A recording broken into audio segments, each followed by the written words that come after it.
जो पर्सन होते हैं उनको काम पे रखना, उनको काम पर देना, बंदों को काम पे रखना स्टाफिंग होता है। देखो स्टाफिंग के बिना मैंने आपको बताया था कि किसी भी संस्था में चाहे वो छोटी हो चाहे वो बड़ी हो, बंदे तो रखने पड़ते हैं आपको, स्टाफ तो रखना पड़ेगा। अब स्टाफ जब रखते हैं तो स्टाफिंग जब करते हैं तो उसकी अपने आप में ही इम्पोर्टेंस है, मतलब बहुत इम्पोर्टेंट वर्क है। एग्ज़ाम्पल के तौर पे मान लो आप अभी थोड़े टाइम में जीरी लगाओगे, मतलब जो भी लगाएंगे, तो जीरी लगाने में बंदे रखने पड़ते हैं, खुद भी करना पड़ता है, बंदे भी रखने पड़ते हैं। तो काम बिना बंदों के तो होना पॉसिबल ही नहीं है। तो स्टाफिंग बहुत इम्पोर्टेंट काम है किसी भी संस्था के लिए। बंदे तो आपको रखने ही रखने पड़ेंगे, बिना बंदों के कोई भी काम चलता ही नहीं है। तो इसकी इम्पोर्टेंस भी अपने आप में बहुत बड़ी है। तो इम्पोर्टेंस पढ़ रहा हूँ मैं, ये सबसे पहला पॉइंट है, helpful in discovering and obtaining competent personal. मतलब ये अगर हम स्टाफिंग करते हैं ना, स्टाफिंग करने से हमें ये पता चल जाता है कि कौन सा बंदा किस काम को करने के लायक है, और हम उस काम को उसको सौंपते हैं। मान लो हमने बंदे रख लिए और बंदों को सबको काम बांट दिया। काम बांटने के बाद कुछ बंदे तो अच्छा काम कर रहे हैं, कुछ बंदे अच्छा काम नहीं कर रहे। तो नॉर्मल सी बात है, जो अच्छा काम करेंगे उन्हीं को रखा जाएगा आगे। तो स्टाफिंग से ही पता चला कि कौन सा बंदा क्या काम करने के लायक है। तो वो ये हेल्प हो जाती है संस्था की।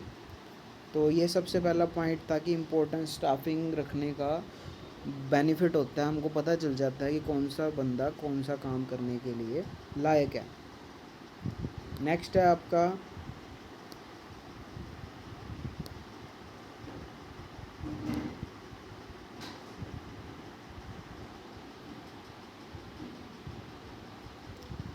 नेक्स्ट है हेल्पफुल इन बेटर परफॉर्मेंस। अगर आप फर्म की परफॉर्मेंस को बेटर करना चाहते हो तो आपको बंदों को सिलेक्ट करना पड़ेगा। जो जो बंदा जिस जिस जगह ज़रूरत पड़ती है उस जगह रखना पड़ेगा। मान लो आप स्कूल चलाना चाहते हो और स्कूल में अलग अलग सब्जेक्ट के अलग अलग टीचर होते हैं, तो अलग अलग टीचर को अलग अलग सब्जेक्ट के हिसाब से आप उनको उनके सब्जेक्ट प्रोवाइड करोगे, मतलब राइट पर्सन को राइट जॉब दोगे, तो बेनिफिट होगा संस्था के लिए, बढ़िया परफॉर्मेंस होगी संस्था की। अगर आप सही बंदे को, सही टीचर को सही सब्जेक्ट नहीं दोगे तो वो पढ़ा नहीं पाएगा, तो स्कूल नहीं चलेगा, नॉर्मल सी बात है। तो ये हेल्प प्रोवाइड करता है परफॉर्मेंस को बढ़ाने में स्टाफिंग। थर्ड पॉइंट है helpful in continuous survival and growth of the enterprise. अगर आप अपनी संस्था की ग्रोथ करना चाहते हो, अगर आप अपनी संस्था को आगे ले जाना चाहते हो, तो आपको स्टाफिंग करनी पड़ेगी। क्यों स्टाफिंग करनी पड़ेगी? क्योंकि ह्यूमन भी ना एक एसेट होती है, बंदा भी एक एसेट होती है संस्था के लिए। अगर वो बंदा मतलब बंदे को नहीं रखेंगे तो उनके पास बंदे वाले ह्यूमन एसेट नहीं पहुंचेगी। जब ह्यूमन एसेट नहीं पहुंचेगी तो संस्था जो है अच्छे से काम नहीं कर पाएगी। मैं बहुत बार एग्जांपल दे चुका हूँ कि स्कूल में टीचर के बिना स्कूल थोड़ी चलेगा। तो वो इम्पोर्टेंट है सरवाइव करने के लिए और ग्रोथ करने के लिए, किसी भी संस्था के लिए स्टाफिंग करनी ही करनी पड़ेगी। फोर्थ पॉइंट है helpful in optimum utilisation of human resources. मैंने अभी बताया कि ह्यूमन एक एसेट होती है, और ह्यूमन एसेट होती है तो ह्यूमन रिसोर्स भी होता है। तो ह्यूमन रिसोर्स है और उसका सही से यूज़ करने के लिए स्टाफिंग करनी पड़ेगी। स्टाफिंग में बंदों को रखा जाता है, उनको काम सौंपा जाता है, जो जो काम जिस जिस बंदे के लायक है उसको देखा जाता है। तो बढ़िया तरीके से तभी काम पॉसिबल होगा ना, जब हम उसको स्टाफिंग के अकॉर्डिंग रखेंगे, उसको काम देंगे।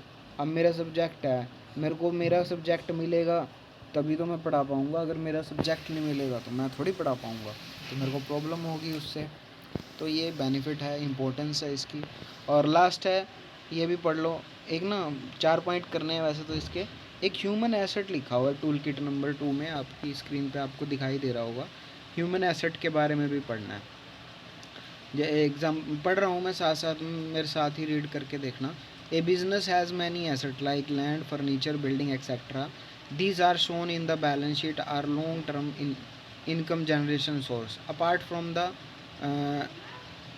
aforementioned resources, business has one more important asset from which income is generated for long term but is not shown in the balance sheet.